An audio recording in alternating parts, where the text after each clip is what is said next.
Halo guys, kembali lagi di konten pertama saya. Saya beri nama konten ini yaitu podcast Bincang Tipis. Pada pertemuan kali ini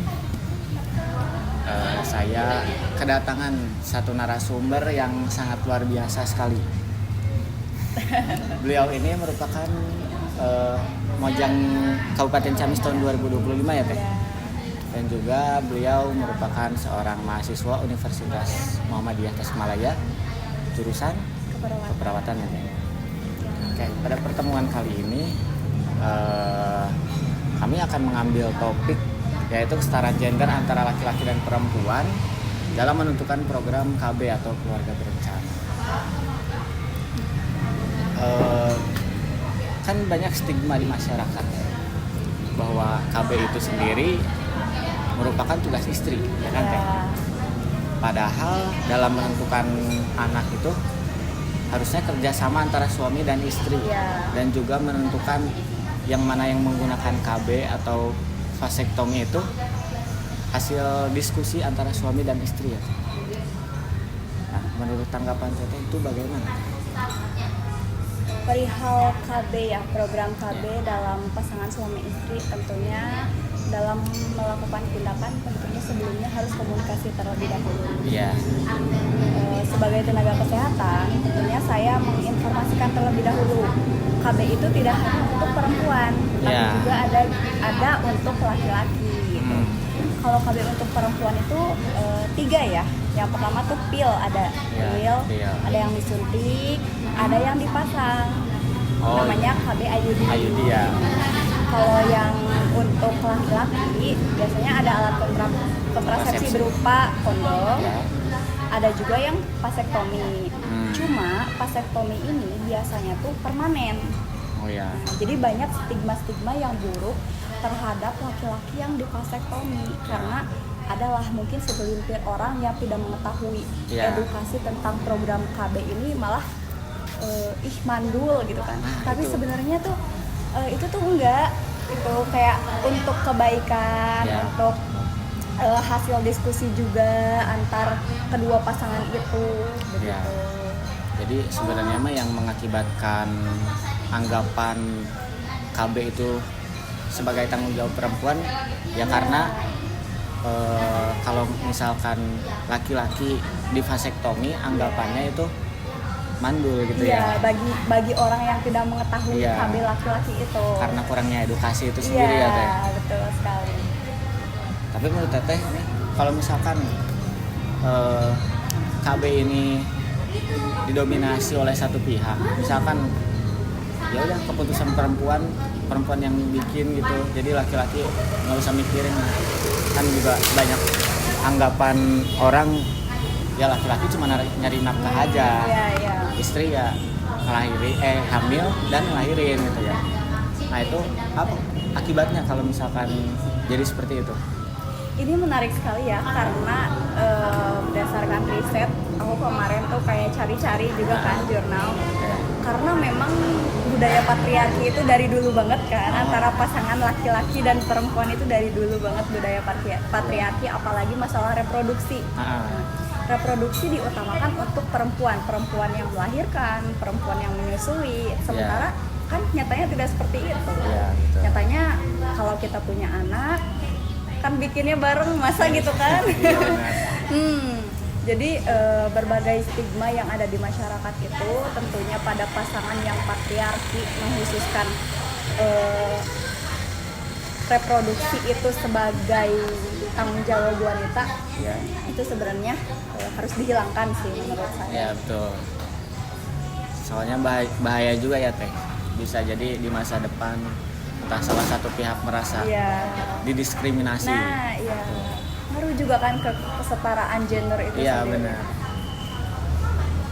Nah, juga sebenarnya solusi apa sih yang bisa dikasih dalam menangani program KB itu sendiri?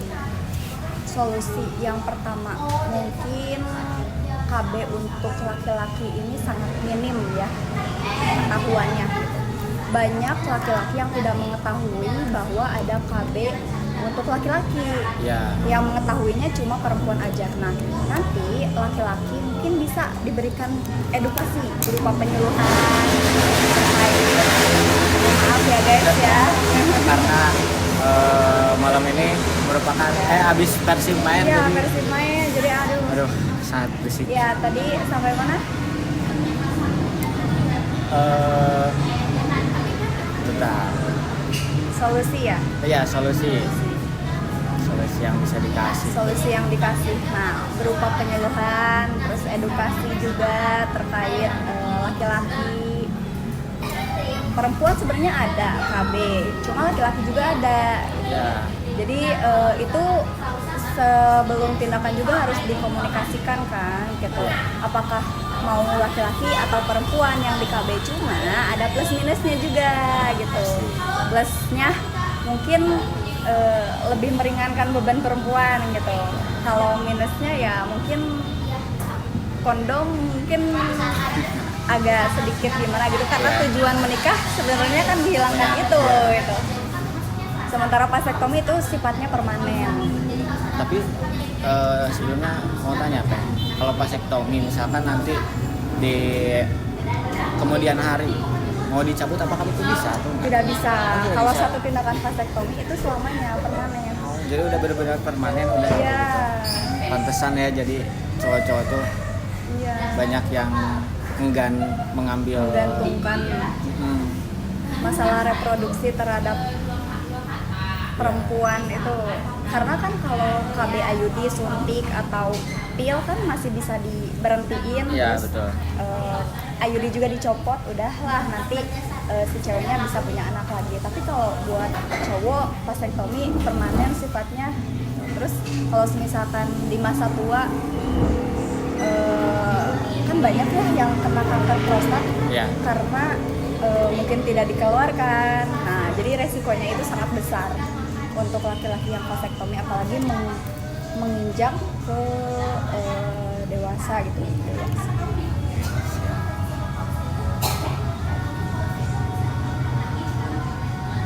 Tapi peran pemerintah tadi kan yang Teteh singgung ada penyuluhan itu. Ya. Nah, itu pemerintah gencar nggak melakukan penyuluhan itu sendiri, atau selebihnya pasif lah gitu, pemerintah kurang dalam melakukan penyuluhan ini atau edukasi ke masyarakat? Kalau dalam penyuluhan itu biasanya tenaga kesehatan yang berperan penting.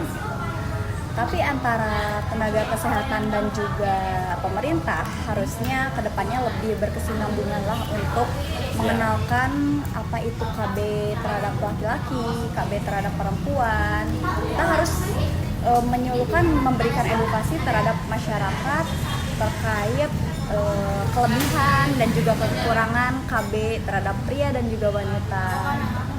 Tentunya nih, ini menarik sih sebenarnya. Saya kemarin baca-baca jurnal juga kan, terkait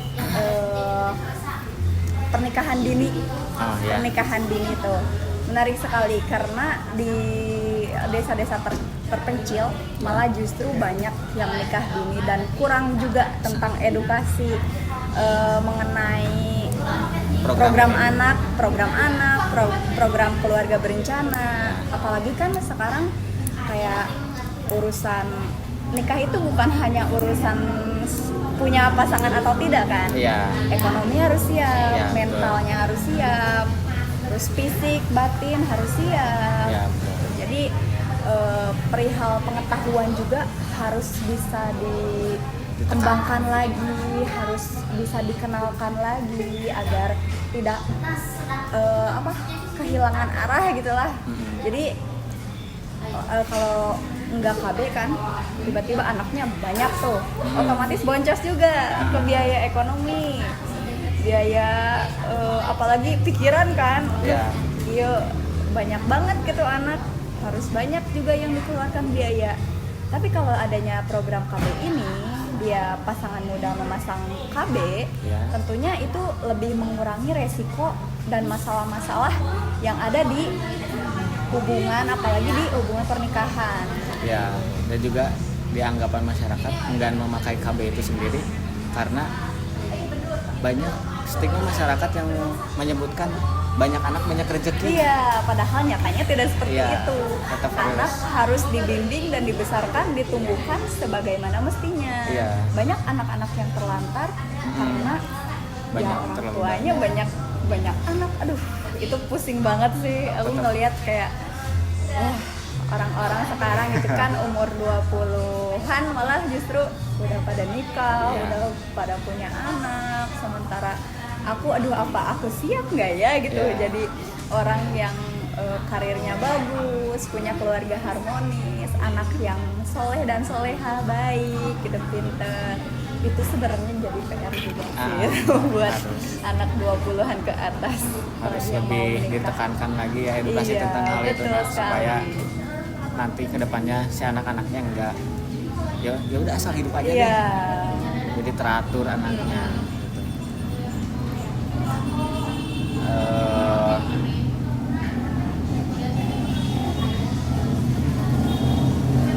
Bentar ya. Terus juga teh misalkan kan kalau misalkan di balik lagi ke edukasi nih teh. Iya. Tadi kalau misalkan ngadain seminar atau yang kayak gitu kan mungkin sulit lah, banyak masyarakat nggak ngapain ngedatengin hal yang kayak gitu, mendingan ngelakuin hal apa gitu ya gitu. Nah di sosial media itu udah banyak juga nggak informasi tentang itu sendiri?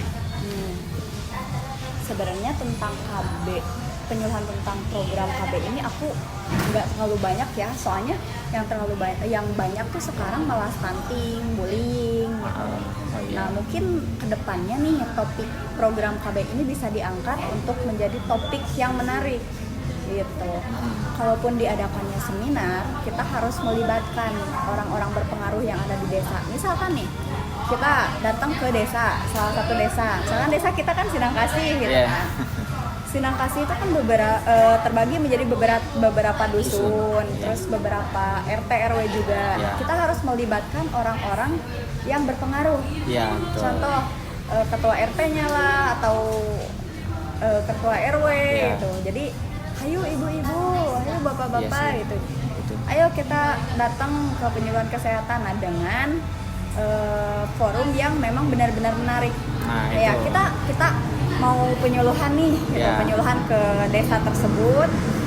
Terus kita kenalkan, ada door prize nih, ada hadiah menarik, ada konsumsi, terus pengetahuan yang memang benar-benar bermanfaat untuk kedepannya. Nah kita harus dikenalkan terlebih dahulu nih, agar si forum ini menarik nantinya.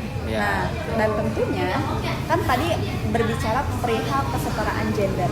Nah itu jangan hanya ke ibu-ibunya aja, jangan hanya ke perempuannya aja, tapi ajak juga laki-lakinya.